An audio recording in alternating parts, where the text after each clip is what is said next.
I'm back with Knitting with Mirna, and today we are going to learn how to read a pattern. Okay, patterns come in different presentations. You can get a paper pattern, you could get a digital pattern, or you could get patterns out of books. But they all pretty much have the same format. They're like a recipe that you're going to follow in order to make, let's say in this case, this sweater. This is an intermediate level pattern, okay? Okay. I'm gonna turn it around this way. Thank you. Yeah, and that way you can see it. Hi, cameraman. How are you? I'm doing that's good. Steady hands. I know. Sorry. I want to see the top of my head. Yeah, you're fine. I love you. Okay, let's move on because I'm gonna do it in Spanish and English. I brought two patterns. Okay. Okay, here's the name of the pattern. Oh, Oklahoma. Women's sweater. And here's like a little information on the yarn. You can read it here. And this one pattern is good to make, let's see, 1, 2, 3, 4, 5 different sizes. Okay. Okay. Each size is color coded, for example, in this pattern. The first thing you want to do before you start working on your pattern is reading the entire thing. I would read the whole pattern first. Why would you do that? Because I don't want to find that I'm working on something that then I'm supposed to, that doesn't apply, for example, to the size that I'm working on, or doing something that I should be doing simultaneously, like knit X amount of stitches and bind off X amount of stitches. Okay, so to avoid that, read the whole thing and get a general picture. Get a highlighter. Okay. I'm just talking for people who are going to do this with a pencil and pen or highlighters. If you have an iPad, I don't know how you would do that, but I'm sticking to what I do. The second thing you're going to do is take measurements, your body measurements, or from whoever you're going to be knitting. You don't have to focus my body. Go back here. Get back. It's a lot of body to focus. Shut up. All right. Hey, we're trying to do something serious I know. here. Okay. I'm So then you're going to take the measurements. Here it says for back, front, and sleeves. And this is how you will measure yourself, like from my armpit to my waist, shoulders, collar, and then you find the measurements where you fall into, and that way you will know what size you are. Just don't go by like the regular labels that you sizing of your regular clothes. Okay, this is if you're making something for yourself. But if you're making for somebody else and you don't know the measurements, you measure them prior? Yes. Okay. Or if it's something I'm making for sale, then I'll use this measurement and say this is a size medium based on this pattern. All right, good. Okay. Good questions, Miguel. Thank you. Awesome questions. Amazing questions as always. All right. Okay, so I determined that I'm a size extra large. Okay. Not really, but okay. All right. So what I would do is highlight all the extra large sections. So that would be the bold black, okay? And that way my eyes would just kind of like fall into this measurement, okay? Bien. Then you'll need to know materials. How much do I need to buy to make this pattern? For extra large, I'll need 12 balls of yarn, and these are 50-gram balls. Buy all your materials at once. Don't go out and buy like, I'm gonna buy 3 today and then I'll go back again and buy the other 9. All right. Because you might run out of yarn and then that's the worst thing. Okay, so here are the materials. The yarn, your needle sizes, your stitch holders, and the yarn needle, okay? It's listed. Then, for an item like this that is fitted, like a sweater, a top, socks, you're gonna want to do, and I know we all hate to do this, gauge. Gauge is a measurement of stitches over 4 inches.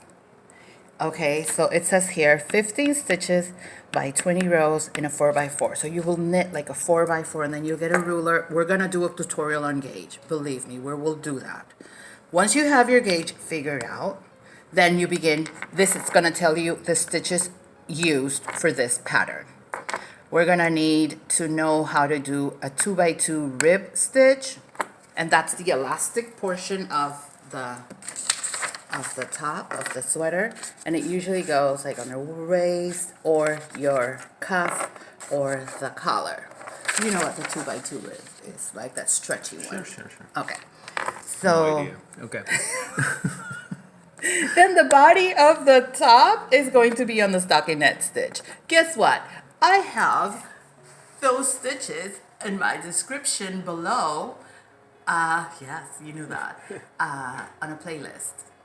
Okay? Knitting basics. Okay. So then you start following the pattern. It will say, let's start working on the back of the pattern. So you start working this portion. Okay. It will say cast on. How many stitches? Oh, I'm a size extra large, so I need to cast on 80 stitches. And then it will say work 2x2 rib. Follow every instruction. Then what's next? The armhole. Then goes your neckline. Okay. What is, for example, RS? That stands for right side. Those are abbreviations. WS, wrong side. Wrong side? Wrong? Yeah. Oh. So it's stockinette, so you're going to do knit on one side Oh, and purl okay. on derecho Okay, uno, okay. revés del Oh, otro. okay. Okay. So let's say, where does it say? For example, K. K is knit. I'm reading upside down. This is another talent I have. You didn't know that. For example, K20, knit 20. Okay. Knit 20 stitches and then follow what it says here and place these stitches on a stitch holder. So that's why I say you have to read your whole pattern so you know what you're doing. You continue. When you're finished, this particular pattern is going to be in pieces. You're going to have a front piece, a back piece, and 2 sleeves. Then you're going to seam them or close them up once you're finished. So you're going to sew them all together with your yarn needle. And that's pretty much how you would read. Seaming is to sew it together, right? Yes, sir. Okay. This is how you would pretty much read a pattern Okay. and follow along. All right. Guess what? I brought it in Spanish. Okay. And I'm going to show you this thing. This pattern in Spanish is... Ahora lo vamos a hacer en español. Este patrón en español es... Quiero decir que el equivalente a este. Porque al de inglés... Soplándose todo. Estoy haciendo líos con la cámara.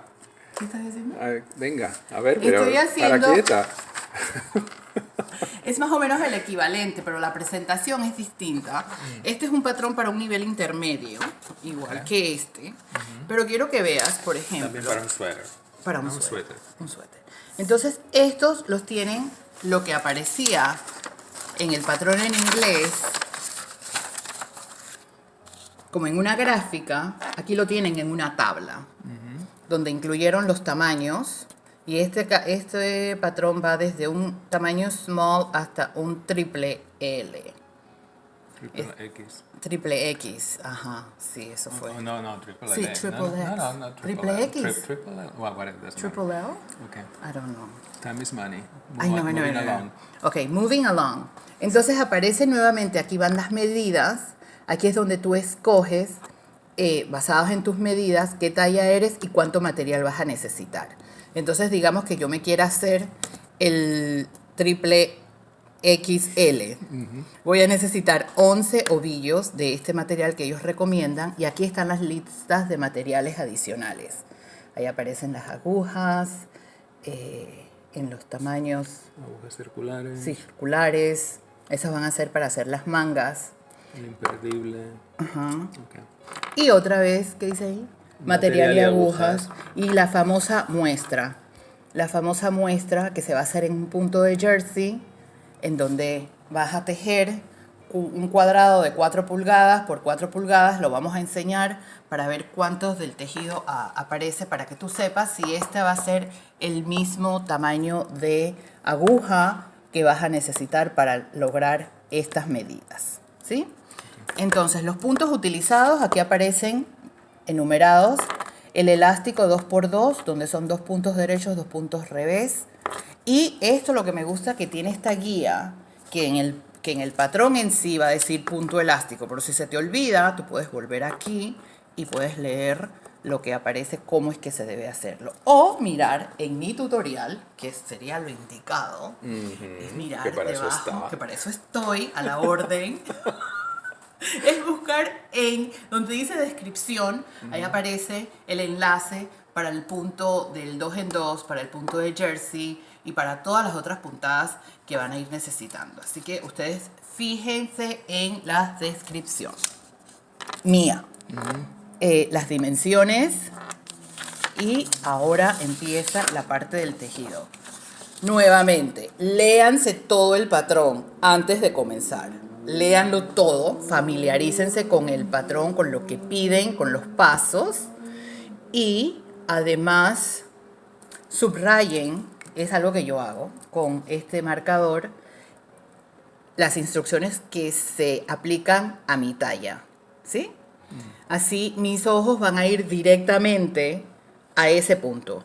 Además, si ustedes usan patrones en papel, como lo hago yo, hasta lo podrías aumentar, hacer una copia agrandada.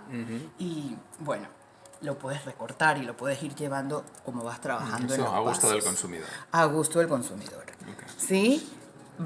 Terminas todo el patrón y entonces te toca hacer el acabado, que sería coser el hombro izquierdo y el orillo del cuello. ¿Tú conoces eso? Claro. Claro. Doblar la manga por la mitad y colocarla en correspondencia con la costura del hombro y coserla. Así es. ¿Okay? Y con eso, estos son patrones básicos. Ustedes van a ver que casi todos llevan el mismo formato. De la manera en que lo escriben, de la manera en que se presenta. Y ya teniendo una idea general. No estaban viendo la cámara, No, ok. disculpen. Y si no tienes una idea general, te puedes desenvolver ya porque ya están pidiendo los seguidores, patrones y cositas un poquito más avanzadas. Okay, bueno, pero paso a paso, ¿no? Paso a paso. We're Piano, gonna move piano. into knitting, following patterns.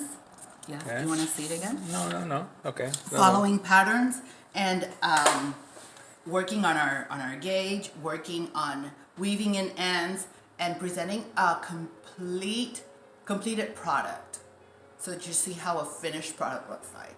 So again, thank you. I think I'm done. You're here. done. You're done. I'm done here. Beautiful. Thank you. You like it, Mia? Yeah, I do. Do you think they will like it too? Absolutely. Okay. Please subscribe, like, view, and leave a comment. Okay. I really want to hear about your opinion on this. On our And also they channel can share and with you the results that they get from this. Like Sure.